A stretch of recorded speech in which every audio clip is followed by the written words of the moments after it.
and it was a very powerful dream. I was in this parking lot, and I saw these motor coach buses in the parking lot.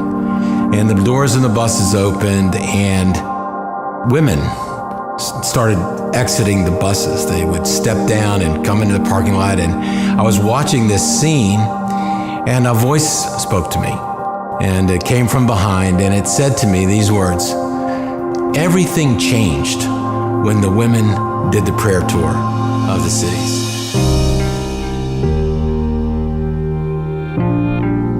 In the early planning of 2017 Everything Changed Prayer Tour, somebody asked the question, what do you mean by everything?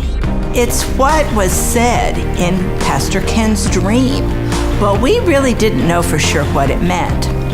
From across this discussion table, a voice said, "We don't want to put God in a box with our definition of everything." So it was decided we would let God define everything. In addition to that, we had several other parameters. The first being, this was a prayer missions trip. Not talking about or preaching about prayer, but praying. We would call on God for the cities and communities of Potomac Ministry Network. It was not about personalities. It was about Jesus. And we determined that we would not introduce any of the individual program participants. And finally, we made it our commitment that we would value the importance of everyone's prayers. After numerous meetings and hours of planning and preparation and hundreds of prayers, we were ready to go. We met on Monday, June 19th at Potomac Park to begin our journey through the network.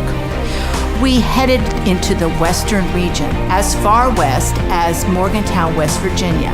Over the next 7 days, we will travel 1,323 miles. From Morgantown, we would travel through the Maryland cities of Cumberland and Hagerstown, then into Martinsburg, West Virginia, and then into Virginia, the cities of Winchester and Harrisonburg and Charlottesville, Hampton Roads, Virginia Beach, Richmond, District of Columbia, and then back into Maryland through Capitol Heights and Baltimore City. Most days began at 8 a.m. and ended at 10 p.m. We logged approximately 63 corporate hours in the Word and testimony, in prayer and in worship as we traversed the 6 regions of Potomac Network.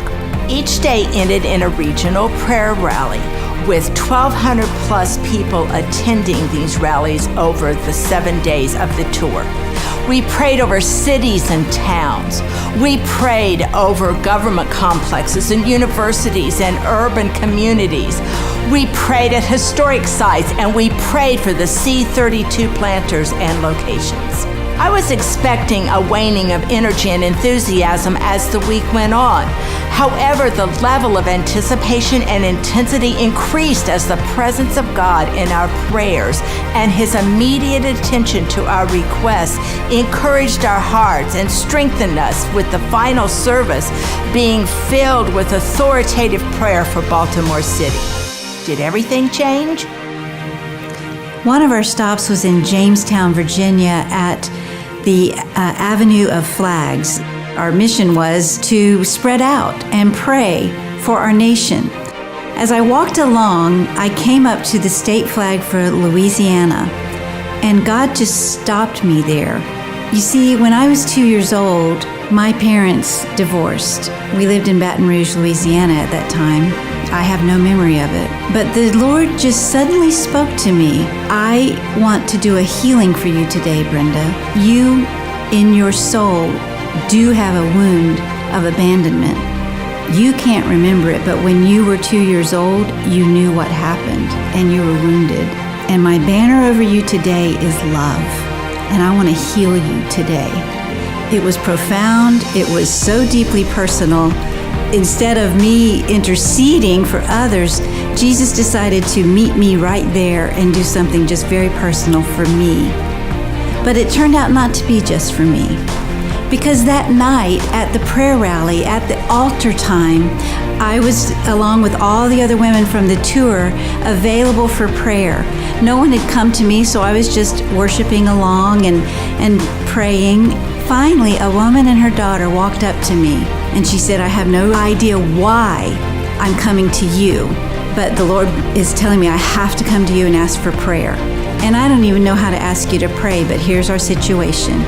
My husband served me with divorce papers 3 weeks ago." I was able to hear her story and then say to her, "Let me tell you what Jesus did for me today. And the first prayer he wants me to pray for you right now is healing, not just for you, but for your daughter, for being abandoned, to heal that wound of abandonment."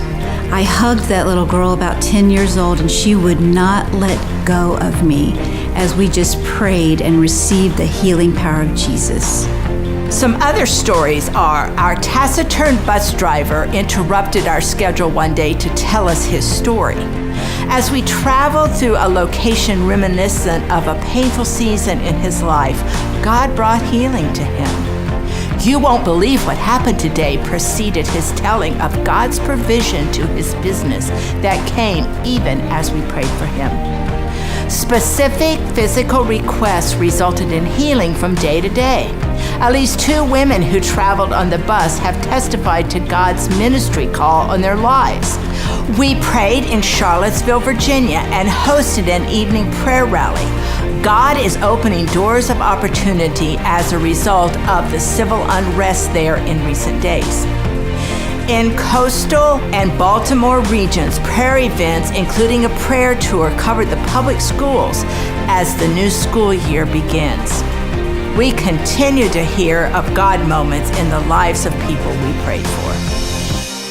The Everything Changed prayer tour was one of the most profound spiritual events I've ever been involved in.